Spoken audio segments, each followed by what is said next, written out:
एका मुलीची घटना सध्या सर्वत्र व्हायरल होत आहे। एक मुलगी जेव्हा एका छोट्याशा गावातून पुण्यात शिकायला आली होती, जेव्हा 4 वर्षांनंतर तिचं शिक्षण पूर्ण झालं, तेव्हा जे उघडकीस आलं ते पाहून संपूर्ण देशाच्या पायाखालची जमीन सरकली। सानिका ही नंदुरबार जिल्ह्यातील एका छोट्या शहरातून पुण्यात शिकायला आली होती। अभ्यासात अत्यंत हुशार असलेली सानिका जेव्हा पुण्याला आली, तेव्हा सगळं सुरळीत होतं। पण जेव्हा तिचं शिक्षण पूर्ण झालं, तेव्हा तिच्या आई-वडिलांना जे समजलं ते अतिशय धक्कादायक होतं। महाराष्ट्राच्या इतिहासात अशी कधीच घटना घडली नव्हती। अशी घटना घडली। आई-वडिलांनी ही घटना दाबण्याचा प्रयत्न केला, पण अखेर ही घटना आज उघड झाली। बऱ्याच वेळा कॉलेजला गेलेल्या मुलींची प्रेम प्रकरणं होतात। बऱ्याच वेळा पुण्यात मुली लिव्ह इन रिलेशनशिपमध्ये राहतात। पण या मुलीनं जे केलं ते एकदम वेगळंच होतं, जे ऐकून संपूर्ण पालकांची झोप उडाली। मग स्थानिकानं नेमकं असं काय केलं की ज्यामुळे संपूर्ण देशाच्या पायाखालची जमीन सरकली? का आता सगळे आई वडील मुलांना कॉलेजला पाठवायला घाबरत आहेत? ही घटना उघड झाल्यानंतर काय सरकारनं निर्णय घेतला? का ही घटना दाबण्याचा प्रयत्न झाला? ही घटना उघडकीस आल्यावर देशाला हादरा का बसला? चला जाणून घेऊया या प्रकरणाचा संपूर्ण सविस्तर रिपोर्ट। एक घटना जिनं संपूर्ण देशाला हादरा दिला। एका 19 वर्षाची मुलगी जिचं नाव सानिका नंदुरबार जिल्ह्यातील एका छोट्याशा गावातून पुण्यात शिक्षणासाठी आली होती। ती ज्यावेळेस पुण्यात आली होती त्याच वेळेचं साल होतं 2021। महिना होता ऑक्टोबर। दिवाळी नुकतीच झाली होती। महाराष्ट्रातील लाखो मुलींप्रमाणे सानिका ही आपल्या स्वप्नांची पेटी घेऊन पुण्यात दाखल झाली होती। ही 4 ते 5 वर्षापूर्वीची गोष्ट आहे, ज्यावेळेस तिच्या डोळ्यात अनेक स्वप्न होती। चांगली शिक्षण घेऊ, मोठी नोकरी लागेल, आई वडिलांना सुखात ठेवू आणि आपल्या कष्टकरी पालकांना अभिमानानं जगताना आपल्याला पाहायचंय अशी तिची इच्छा होती। तिचे वडील एका खासगी कंपनीत सुरक्षा रक्षक होते। अक्षरशः रात्रंदिवस मेहनत करून तिला विश्वासानं शिक्षणाच्या माहेरघरी त्यांनी पाठवलं होतं। सानिकाला देखील याची जाणीव होती। ती हुशार आणि अभ्यासू होती।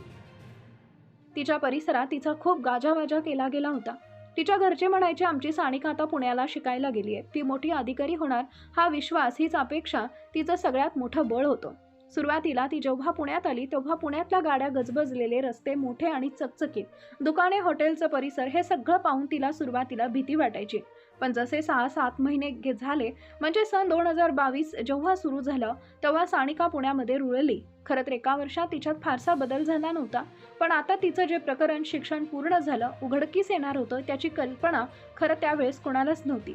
तिच्या घरच्यांना वाटत होतं सानिकाला कदाचित तिथं करमत नसेल, तिला ते वातावरण मानवणार नाही, पण सानिका पुढे जे करणार होती त्यानं तिच्या आईवडिलांना कधीच कल्पना नव्हती। सानिकाचे आई वडील दररोज तिला फोन लावायचे। सानिकाची आई तिच्याशी तास 2 तास बोलायची। वडील बोलायचे, काय झालं, कॉलेजमध्ये कसा अभ्यास केला, सगळं विचारलं जायचं, पण त्यांना माहीत नव्हतं की या फोनच्या पलीकडे सानिकाच्या आयुष्यात काय सुरू आहे। ती अभ्यास करायची, आई वडिलांशी व्यवस्थित बोलायची, पण तिच्या आयुष्यात तिथं गेल्यानंतर 6 महिन्यानंतरच एक मोठा बदल झाला। हा बदल इतका गुपित होता की तिची कल्पना तिच्या ना आईला होती ना वडिलांना आली। खरं तर हे प्रकरण 4 वर्षांनंतर उघडकीस येणार होतं, पण तिच्या वडिलांना थोडीशी कुणकुण येत होती। सानिका आता हळूहळू त्या वातावरणात मिसळू लागली होती। जेव्हा घरच्यांचा फोन यायचा तेव्हा ती नेहमी आनंदी असल्यासारखी दाखवायची, पण तिचं आयुष्य आता 2 स्तरावर चाललं होतं। म्हणजे ती एक दाखवत होती आणि वास्तवात दुसरंच काहीतरी जगत होती। एका बाजूला आई वडिलांचा विश्वास, तर दुसऱ्या बाजूला तिची नवीन लाईफस्टाईल ती आत्मसात करत होती। सानिकाच्या आयुष्यात खऱ्या चुकीला इथूनच सुरुवात झाली। ज्यावेळेस ती पहिल्या वर्षाला होती त्यावेळेस तिच्यासोबत एक प्रसंग घडला आणि त्या प्रसंगात तिने असा निर्णय घेतला की याच निर्णयामुळं 2026 मध्ये तिच्या आयुष्यात हे सगळं बिंग फुटणार होतं, जे आज उघड झालं। त्याला कारण घडलं पहिल्या वर्षात तो झालेला प्रसंग। एक अशी मोठी चूक तिच्याकडून तिथं झाली, ती म्हणजे तिची संगत। तिचा एक असा मित्रमैत्रिणींचा ग्रुप तयार झाला होता की त्यात ते ग्रुपमध्ये ती ओढली गेली। तिला कल्पना नव्हती की आपण कॉलेजला आलोय तर आपण अभ्यास करायला पाहिजे, पण अनवधनानं त्या ग्रुपमध्ये मिक्स झाली।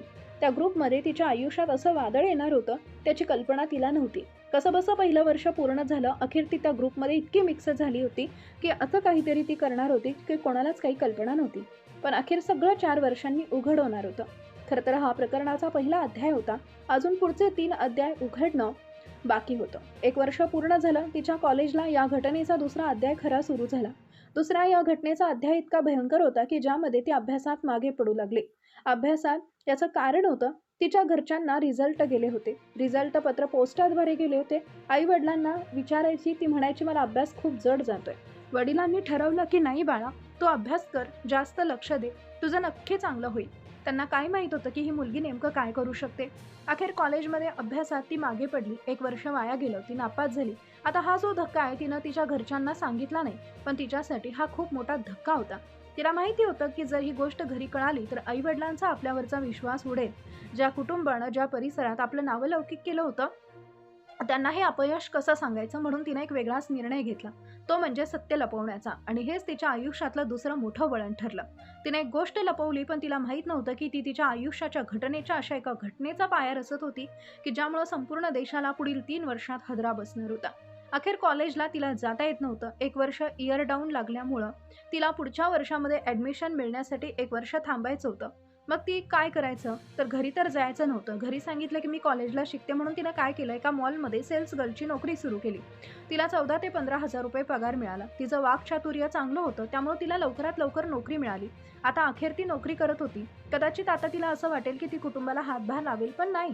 तिनं जो निर्णय 6 महिन्यापूर्वी घेतला, त्याच निर्णयामुळे ही नोकरी तिनं समाधानाने तर बळजबरीनं स्वीकारली होती. कारण तिच्या जीवनशैलीत एक असा बदल झाला होता की या बदलामुळे तिला नोकरी केल्याशिवाय गत्यंतर नव्हतं. अखेर ती नोकरी करत होती, पण तिला आता समजत नव्हतं की आपण काय करतोय, आणि कोणालाही कल्पना नव्हती की ती नोकरी का करत होती. आता हळूहळू नोकरी करत असताना तिची लाईफस्टाईलमध्ये मोठा बदल झाला. आता एकतर तिच्यावर कोणाचा धाक नव्हता, घरी काही सांगितलं नव्हतं, काही कारणास्तव तिला नोकरी देखील सोडावी लागली. तिचं वर्तन अशा पद्धतीने बिघडलं होतं की तिला नोकरीवरून काढून टाकलं. आतापर्यंत पहिलं वर्ष पूर्ण केलं, पण नापास झाल्यामुळे वर्ष वाया गेलं. नोकरी गेली, नोकरीतून काढलं, कोणालाच काही कल्पना नव्हती. मॉलमधली नोकरी गेली. तोपर्यंत सगळं सुरळीत होतं. दुसऱ्या वर्षाला तिला ॲडमिशन मिळालं. दुसरं वर्ष सुरू झालं. घरच्यांना काही कल्पना नव्हती. दुसऱ्या वर्षाला सानिका गेली, पण तिथंही पुन्हा नापास झाली. असं होता होता साधारण 2 ते 3 वर्षांचा कालावधी गेला. 2021 ते 2025 मध्ये सगळं काही घरच्यांना अलबेल वाटत होतं. घरच्यांना वाटलं मुलगी शिक्षण करून पास झाली असेल, पण जेव्हा तिचे वडील एके दिवशी पुण्यात आले, तेव्हा जे उघड झालं ते अत्यंत धोकादायक होतं. जेव्हा तिचे वडील पेइंग गेस्टमध्ये गेले, तेव्हा समजलं की सानिका पहिल्या वर्षानंतर तिथं कधीच राहिली नाही. तिचे वडील जेव्हा हॉस्टेलमध्ये गेले, तेव्हा तिथं त्यांना पाहिलं धक्कादायक सत्य समजलं. सानिका पहिल्या वर्षानंतर हॉस्टेलला कधीच राहिली नव्हती. मग सानिका नेमकं कुठं गेली? नंदुरबारची सानिका ऑक्टोबर 21 मध्ये आली होती. 2022 पासून सगळा उलगडा होऊ लागला. तिची जुनी मैत्रीण तिच्या वडिलांना भेटली. तिनं वडिलांना सांगायला सुरुवात केली. वडिलांनी अक्षरशः डोळ्यात पाणी आणून त्या मैत्रिणीला विनंती केली, मला सगळं सांग. 2022 ला तिची संगत बिघडली. महागड्या पार्ट्यात चुकीची व्यसनं तिच्यावर, तिचा पगडा पडला. असं करत करत 2023 झालं. तिचं वर्ष वाया गेलं. तिनं मॉलची नोकरी केली, कारण दररोज पार्ट्या आणि चैनींसाठी पैसे लागायचे, आणि याच खर्चापायी तिनं नोकरी केली आणि ती सोडली देखील. पुढे असं झालं की तिचं वय वाढलं. तिच्या आयुष्यात मुंबईचा एक मुलगा आला. त्या मुलासोबत तिचं अफेअर सुरू झालं. त्याच मुलानं तिच्या आयुष्यातली सगळ्यात धक्कादायक गोष्ट केली. त्यानं तिचा वापर केला. तिचे काही खाजगी व्हिडिओ बनवले. तिला ब्लॅकमेल करायला सुरुवात केली. त्या ब्लॅकमेलिंगमुळे तो मुलगा स्वतःच्या मित्रांना घेऊन यायचा. त्या मित्रांबरोबर तिला चुकीचा संबंध ठेवायला भाग पडायचा. ती मुलगी आता अशा प्रकारे अडकली होती की ज्यामुळे तिला त्या प्रियकरानं दगा दिला. तिच्याकडे नोकरी नव्हती, पण लागलेल्या सवयींमुळे आणि ब्लॅकमेलिंगमुळे ती आज देहविक्रीच्या दलदलीत अडकली.